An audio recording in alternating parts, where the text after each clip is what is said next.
Welcome to WVTC TV Network, capturing family moments in real time, bringing families closer together from the comforts of home. We are unleashing something different to the world. Start your subscription today for the low price of $4.99 per month or $55 annually.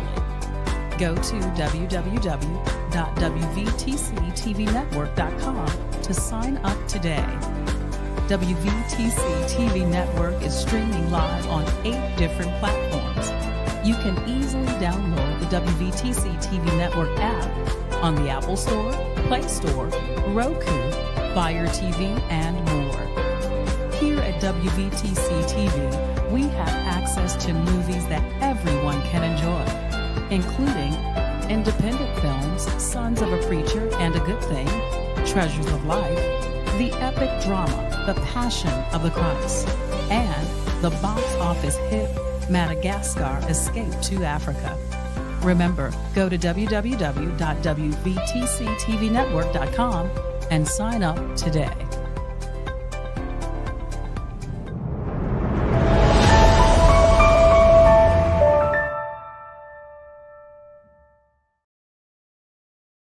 Back on the Mortgage Doctor Show. I'm so grateful to be here, guys, and make sure you share with your friends. We're going to talk home ownership and accomplishing the American dream of home ownership and making that dream a reality. And the reason that I do this is that the 3 E's, we talk about it all the time, right? We're going to educate you, we're going to encourage you, we're going to empower you to make sound decisions. And, so you can become a homeowner or an investor or a second-time homeowner, whatever it might be. I'm going to give you facts over myths, right? Or buff some myths to help you become a homeowner. And I got a lot on the agenda today. We're going to start having special guests in a couple of weeks, but I really just want to establish what we're here for. We're going to have a lot of fun throughout the year. We're going to throw some events. I'd love you guys to come out and support the radio show and also just being able to give back. So we got some things coming up on the horizon. So I want to talk to you today about what I hear every week, right? Or as I talk to clients, or if I talk to the loan officers and realtors, any industry leaders, right? This affordability issue is it's a real issue, right? And we know that.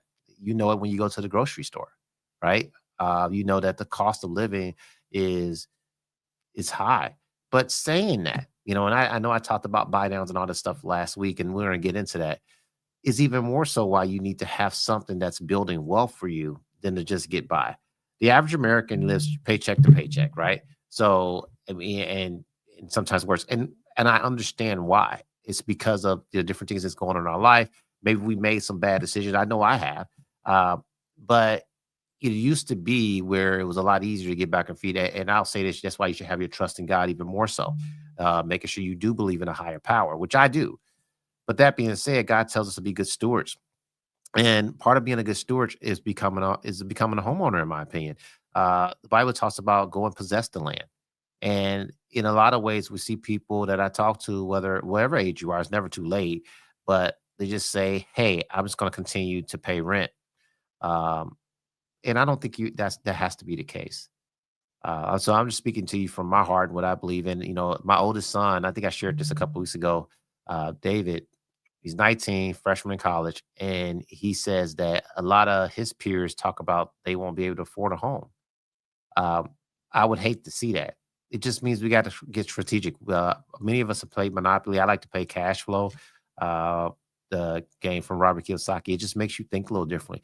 Anything that challenges me to think differently, I want to accept that.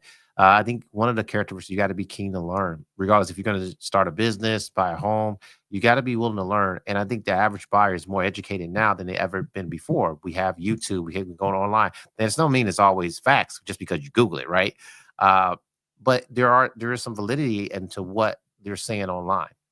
So we talk about affordability. So what can we do, or what can the Sewell team and Guild Mortgage do to help that affordability issue? Well, I'm just going to tell you right now, we've got a lot of programs. We have Promise for Home Ownership is what Gil calls it.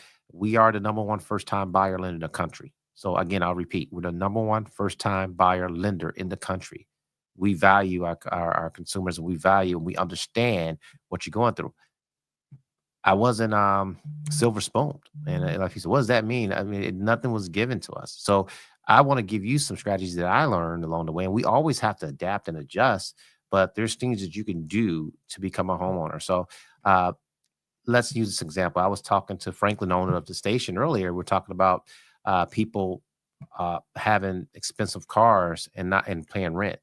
So that's one thing you need to give up. There's nothing wrong with owning a car. Okay. It's a depreciating asset though. Meaning in most cases it goes down in value. Although on a side note, one of my clients sold a some type of Nissan. He sold it was maybe 2014. He sold it for 60 grand. I couldn't believe it, but that's what the blue book says, worth 70. I forget the exact name of the car. So in those few instances, some cars do go up in value, but for the most part, you should have ownership in a home or an investment like a multi-unit.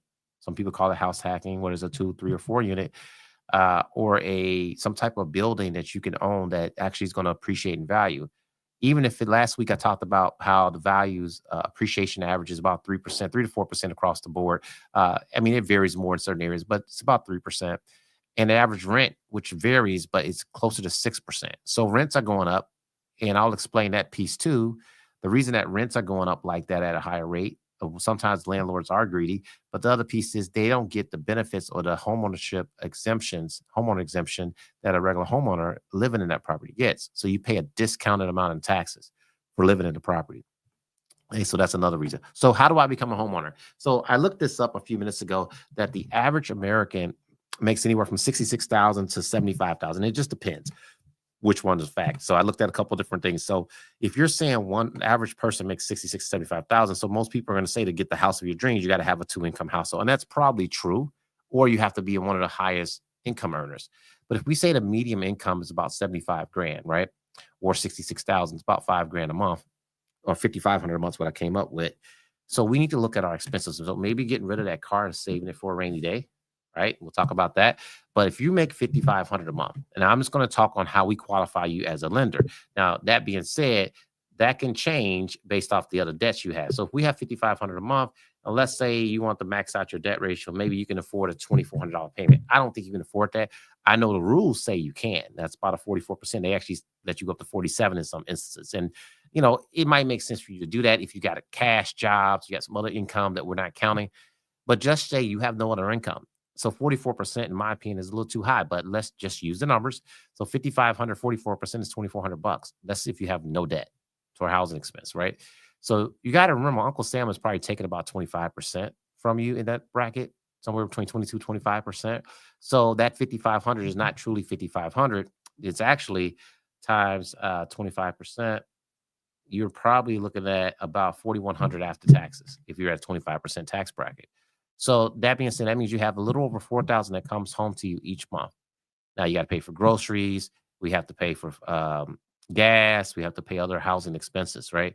So I like to ask the question, what do you feel comfortable with a monthly payment? It's not about maxing your debt ratio. We're going to talk about budgets here. That's kind of what I'm getting into, coming up with a budget.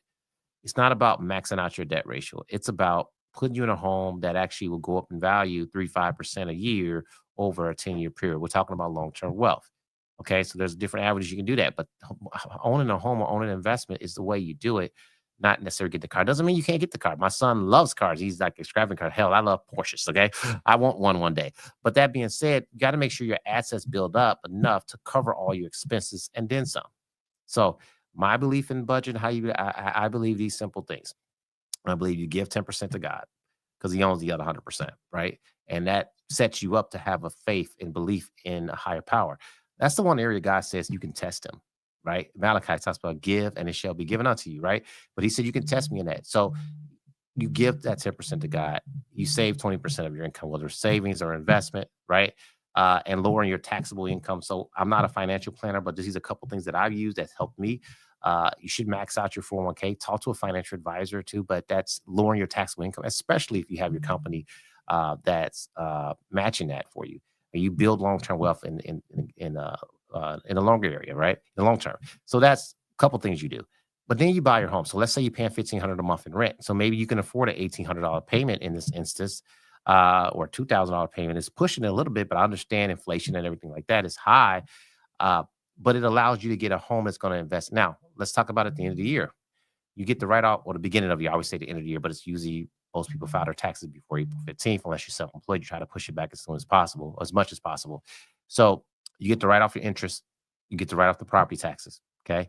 And that's outside of appreciation of values of the home going up. So interest and property taxes, right? So that interest that you pay on the mortgage, which really not until the 21st year do you start paying more towards principal than interest when you're doing a 30-year mortgage, which that's why mortgage stands for burden, right?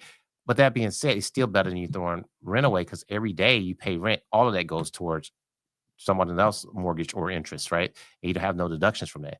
And then also you get to write off the property taxes. So finding ways to lower your taxable income, which a house allows you to do, and build up technically a savings for a rainy day long term, allows you to build wealth in that regard. So I know I'm giving you the boring pieces, but this piece I think is vital for you to understand, and not just to say, hey, I want to buy a home, talk to a lender, how much can I afford? And I just go and do it. You need to take time to think about it. That's why we like to put a mortgage plan together for you to make sure it makes sense, and to look at your actual numbers. So you put a strategy behind it. So I had the pleasure of sitting with a client yesterday, sat together for about 30, 40 minutes, doing a mortgage plan, coming up with a budget, right? And you need to act quickly when you're putting offers in, because supply and demand, there's not a lot of properties on the market.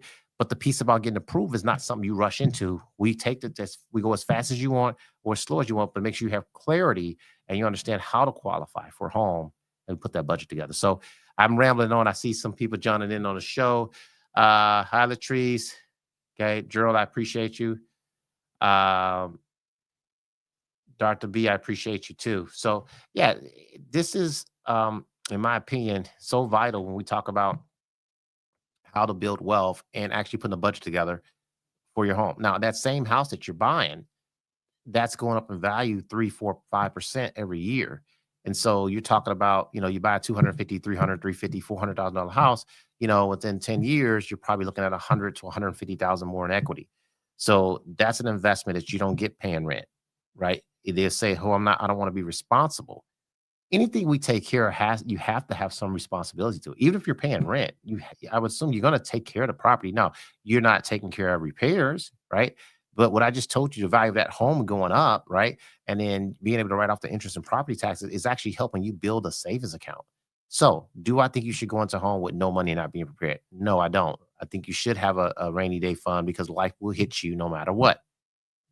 But you want to plan for it. So I started off 10% to God, 10% to saving, 10% to investing. And part of your investing and savings can be your 401k. And then after you have your debt paid off, then you start going into that more. And that's more of a Dave Ramsey thought process too, not having any debt. Sometimes you got to have debt because you're dealing with different things in the market, but it is something you can plan for and be properly prepared to own a home. Hope this is helping people out today. All right. So we kind of tackled that affordability issue. So I want to hear from you guys. I'm going to make sure we're live. Well, we're not. Good old Facebook like to keep my stuff private for some reason, so we're working on that. But at the end of the day, when I think about how see, it's not even showing me live. It's weird. When I think about how we go about planning for your home, the affordability issue is a big issue. But you got to literally sit, what am I comfortable paying? So the question you should ask yourself when you jump in, I would like to be that lender for you. The one thing I promise you, I won't lie to you. We have all the tools. We got all the programs, 1,100 programs, but we'll take our time and make sure we fit the right program around you.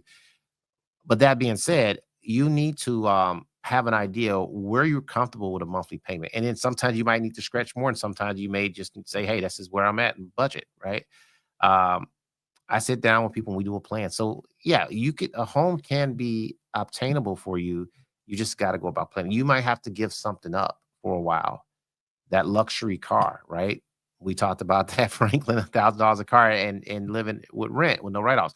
That's got to go, right? I read somewhere that the average car note was $1,200 a month. My God, right? Hopefully with rates coming down, that can change too. But that being said, let's go about getting a house plan for you.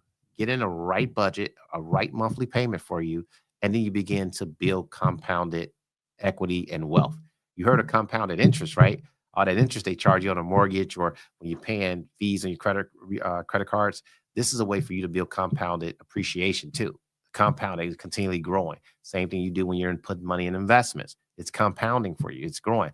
money doubles every 7 to 8 years, most part, right? So you're getting that and you're compounding it and building wealth that way between those two strategies I just gave you.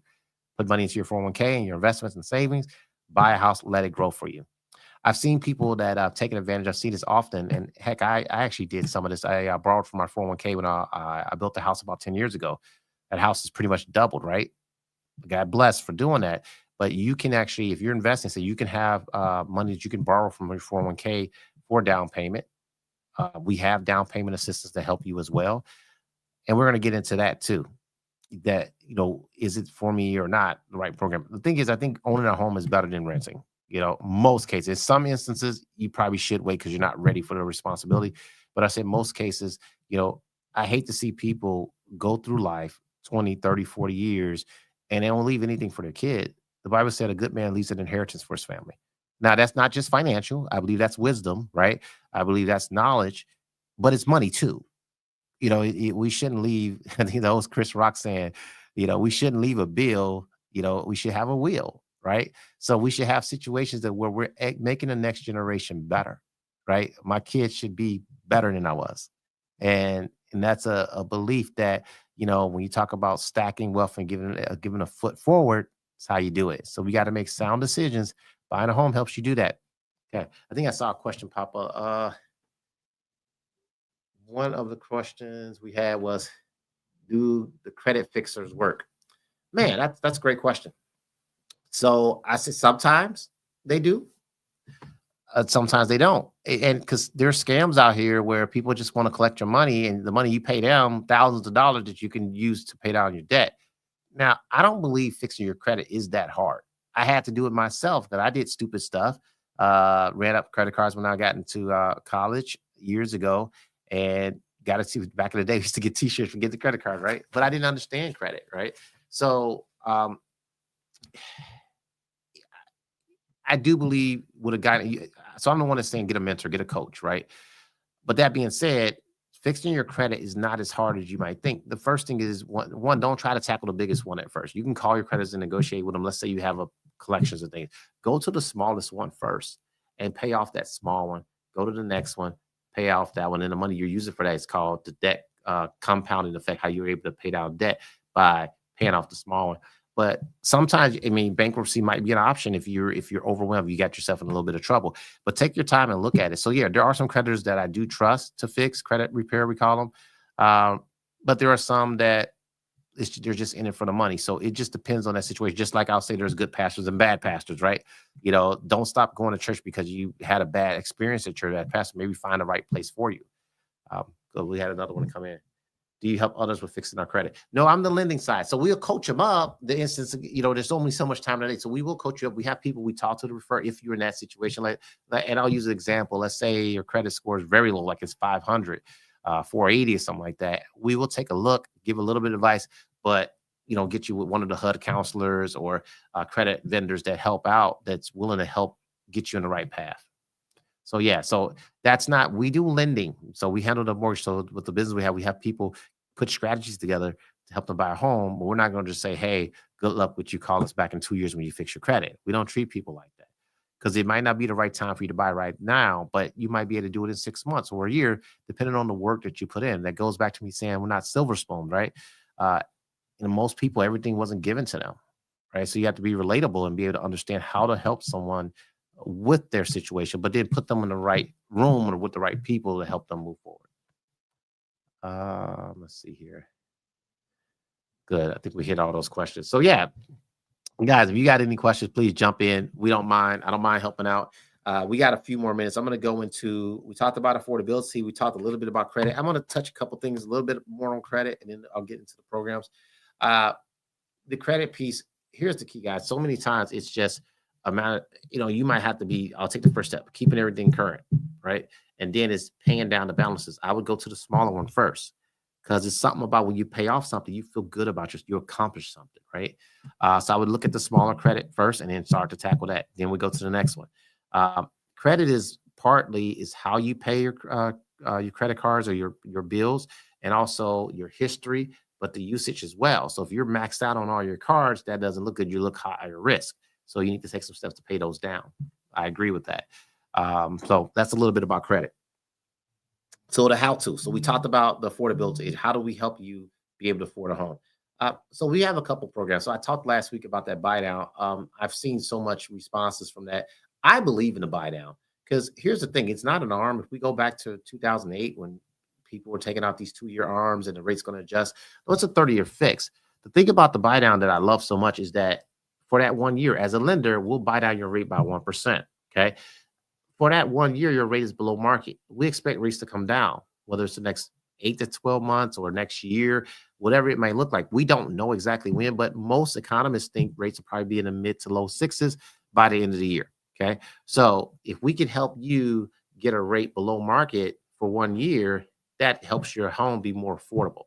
Okay. It gives you a little leg up and you can take that money and save it, put it into savings, pay off some more debt, right? Instead of throwing away money in in rent. The other thing, and that's one of my favorite programs, we talked about the Promise of Home, which I don't have probably enough time to hit all those 11 programs, but there are programs set for you that allows you to get to a home without having to come up with a lot of money. So when we talk about grants, we have 1,100 programs. It's crazy. I think there's a couple more than that now, but we have zero down programs for FHA. We have the $6,000 Home Ready grant, and that's an income limit. If you're over the 140% of the income median, you get less money. So between 100 and 140, you get about 3,000. If you're under 100, you get about 6,000. So that grant I like a lot because there's no repayable portion of that. It's forgiven right away. It's a cool program. Then we have this exclusive program with Home Depot, and I think this is kind of cool because when you're buying a home, a lot of times you get trapped into you get into the house and there's things you got to fix. Look, I don't care if you build a brand new home, and I've done that. You're always going to have something to come up. That's why I definitely, when I said about the 10 and 20% rule, that savings allows you to have just in case something comes up, right? You want to always be planning for that. Even if you're looking at investments, right? If you're in investments, you still want to have a nest egg that's set up just in case somebody doesn't pay rent or you have to do some repairs. It's so important because you don't want to have to drain your account or be running your credit cards up because of that. Now, that being said, you can't beat yourself up. You have to look where you're at and then take a step to move forward to pay things down. So this 3-2-1 program, I didn't talk a lot about it last week. So it allows you to put 3% down. You get a $2,000 e-gift card from Home Depot, which is awesome. We're an exclusive lender that we paired up with that. Plus between $1,250 and $2,500 towards down payment. Depends on your income level. So look, it's conventional loan, 3% down. First-time buyers only. Credit score is a minimum of 620, and includes single-family homes. Okay, condos and manufactured homes are welcomed as well. So here's the thing: the down payment assistance, whether it's $1,250 or $2,500, you get that depending on where your income limit is. But the $2,000 e-gift card, you get to use that right at closing, and you can do some repairs. Right, $2,000 is a lot of money, right? You take that and you can fix up some things and. Maybe you paint, you touch up some cabinets, you do some things in your bathroom, but that's something that we're giving you to get into a home as a first-time buyer. So this is one of the ways we're making things more affordable and giving you a head start, right? It's a touch. Let's see. What if I make a little over, I didn't see that. Okay. What if I make a little over 17 an hour and I have been on the same job for 3 years?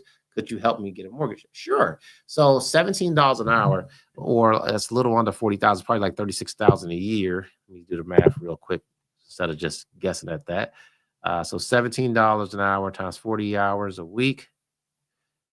52. That's about 30. I said 36,000, 35,300. So it depends. So let's see. In that situation, you're making a little under $3,000 a month. So if I was to say, okay, let's not go over 44%. I'm just using the math. You might be able to qualify for like $1,300 payment. So what can $1,300 get you? It depends, right? Are you buying in the suburbs that taxes are higher in Illinois here? Or I'm licensed in 5 different states, which are Illinois, Texas, Georgia. Why don't I remember this by heart? Come on, Brian. Indiana, and Florida. There you go. So certain areas have lower taxes. Illinois, chill out, man. We need to lower our taxes. So that's a whole different conversation. I am going to hit that for 2 minutes too. I'm going to hit that conversation real quick because I like to. I'm going to be a little controversial for a second. Have some fun with it. But Illinois is one of the highest tax states. So if you're buying in Indiana, so maybe in Chicago, you might be able to get something if the taxes are like $1,500, $2,000 a year, and you're buying a property, you don't have a lot of debt. Maybe 130 to 150,000 you may be able to qualify for, but you can still get something. Some of those people might say, "Oh, buy a condo." Well, the condo has HOA dues. If you have HOA dues, that's 2, 3, 4, 500. That takes into that $1,300 payment. So if I'm taking $400 or $500 off of that, then I qualify for like $800. That means I need to find a condo for like 80 grand. Good luck, right? It's not that many of those out there. So maybe you find a starter home, a 2-bedroom starter home for 130. Look, that could be your first home as you building, and then eventually you can rent that bad boy out and let that go up in value, because affordable housing is going to be an issue for a long time, right? So they're not making land over. So having a property under your belt can be one of your investments. And as you build wealth and then your income goes up, then you step up and do the next house or the next property. Or not only that, so that was on a single family. On an investment property, it probably give you another $50,000 to $80,000, depending on if you're looking at a 2-unit. You live in one of the units, because now I get to use 75% of the rent from the other unit. So instead of you qualify for 130, maybe you'll qualify between 180 to 200, depending on your debt. Again, each situation is different. Credit matters. Your debt to income ratio matters, but I'm just giving you ideas that'll give you more buying power. Okay. Or 3 or 4 units. If you got some money put up, we can get creative. So yes, at $17 an hour, you can afford a property. It's just, you might have to compromise a little bit, but you can get in the game too and start to build wealth. Appreciate that question. It's a great question. So we talked a little about the 321. We talked about the buy now. We talked about the 6,000 and affordability of home ownership. We talked about budgets and programs. Man, guys, I love doing this. Oh, I'm going to hit that comment. So yeah, I heard about our crazy governor in Florida talking about getting rid of taxes. I don't agree with a lot of things these guys say, but I'm gonna say this, guys. Look, we did not leave. I can't think that I said London, but the British, right? The Tea Party, to pay higher taxes. We've let Uncle Sam rip us off, do all kinds of stuff by just charging so much in taxes. We should change that. Like, have a flat tax, maybe. We should cut. I don't know the answer, but paying 30, 40, really 50% in taxes, the average American pays, because you pay tax after on the money you've already paid taxes on, and then having to pay tax later on when you retire. I see so many seniors struggling with this. Taxes are ridiculous. I agree. Fire most of them. So cut the expense of all of, and I got some politicians that I like, whatever, but cut some of those expenses there and lower the taxes so the average American person can live. You should live out your golden years right, instead of having to deal with, I worked for 50 years and I'm struggling in my 70s and 80s. That's not right. It's not fair. We all pay too much in taxes. Okay. I mean, except for the billionaires, right? They avoid paying taxes completely. But you should find ways to cut tax. So instead of throwing darts and getting mad and things I'm like, when I heard it, I'm like, okay, find another way to do it. Have that be part of Uncle Sam's plan. Are there programs where the money doesn't go? How many times, and I truly believe in giving, but how many times do we see where we give money to help, but it never actually gets to where it's supposed to go to help someone? Okay, Red Cross, they give most of their money there. But I'm saying that happens all the time. So, hey, donate $15, donate $100, donate $1,000, but the money doesn't go where it's supposed to go. We should rip out these programs, some of them, give money to the people that need it, that actually are on disabilities, that need that support, and cut taxes and make it more affordable for everyone. That's how you're going to make things more affordable. Stop charging so much. Everything. It's just ridiculous. So, but I don't agree with cutting like a million programs. I do like the idea of lowering taxes. Nobody talks about that. They should, regardless, to make it more affordable for everyone. So that's my 2 cents on that. I wasn't going to talk about that, but Florida, kind of got me thinking like, hey, why not? What if I went through a foreclosure like 7 years ago, but I want to buy again? Absolutely. So let's talk about foreclosures. Great question. So FHA allows you to buy a home 3 years after foreclosure. Conventional allows you to buy a home 7 years out of foreclosure. Okay, so it's a little different. So in a judicial sale state, which Illinois is, sometimes it takes longer. So you can say, hey, I gave the house back, I mailed the keys. Well, you file bankruptcy and it takes time for them to actually take the house out of your name. So you have to go 3 years from the judicial sale date of the date that they took the house out your name, right? So it might take you 7 years in that instance, even though FHA says it's only 3. Yeah, eggs are almost $10. Man, tell me about that. I went and picked up some eggs yesterday. It was $7.99. No, it was $7. Sorry, it was $6.99. I didn't get the other ones for some jewel eggs. Right, I went to Costco first. They didn't have any. Hopefully, the Costco is replenished. You can at least get it in bulk at somewhat of a discounted price. But yeah, it's ridiculous. It's $7 for eggs. Everything is they just charge the consumer, pass it on to consumer, pass it on to consumer. I mean, I don't know, guys. I kind of like the idea of shaking things up. That's just me. We've been doing the same thing for years and years and years and years and years, and it doesn't work. We always cry. again, I'm independent. I'm gonna tell you guys that right now. I promise I'll never lie to you. We do things the right way when no one's looking. But I'm tired of people or politicians that come to our church on Sunday and say they're going to do something and they don't do anything for 8 years or whatever the long terms is. Seriously, I mean, why not be in a situation where I got 30 seconds? Oh no, I'm about to leave. Why not be in a situation where we just say, no, I'm gonna do the opposite of what everybody else did? It might work. Because at the end of the day, we throw money away left and right. So this is a home ownership class. I mean, show. So we talk, but this is all relative, right? When we talk about where our money goes, you work hard, you go to school, you do all these things, you make a good living, you have all these student loans. You should be able to buy a home, and we have programs to help you to be able to buy a home to make it more affordable, right? I hope you can tell the genuineness that I truly care about my people, my clients. I want to help everyone. But it starts with having the right plan, and let us be that lender that allows you to have a plan to buy a home, right? Whether it's through some of our programs, or whether it's just maybe looking at your credit and just say, hey, here's the plan to put you on the right guy, work with this group, work with this HUD counselor. Or if you're ready to take that step and use one of the grants, we're here to help you. We're going to be doing a lot of programs, a lot of events upcoming. I want you guys to come out, meet with me. I love to meet you and shake hands and just put you guys in the right program situation. But give us a call. Let us help you, 630-352-0629, 630-352-0629. I'm also looking to add loan officers. I'm looking at another pre-approval manager that, so if you're licensed and you've been a LOA, a loan officer assistant for a while, reach out to us. We'd love to talk to you. Send us your resume, 630-352-0629. If you're looking to buy, sell, or refinance, give us a chance to help you as well. You can apply online at mytrustedprovider.com. That's mytrustedprovider.com. Thank you so much for being with me. I'll see you guys in 2 weeks. I leave out of town Tuesday, but I'll be back in 2 weeks, and God bless. Go to your Apple or Google Play Store and download the WVTC Gospel Radio app today. You can also say, Alexa, play WVTC Radio Skills. Would you like to play WVTC Radio Network? Absolutely. Download it today. Views made on the preceding program are not those of WVTC Radio, iNetworks Communications, or their financial supporters. Winning victory through Christ, WVTC Allsip Chicago, and iNetworks Communication Station.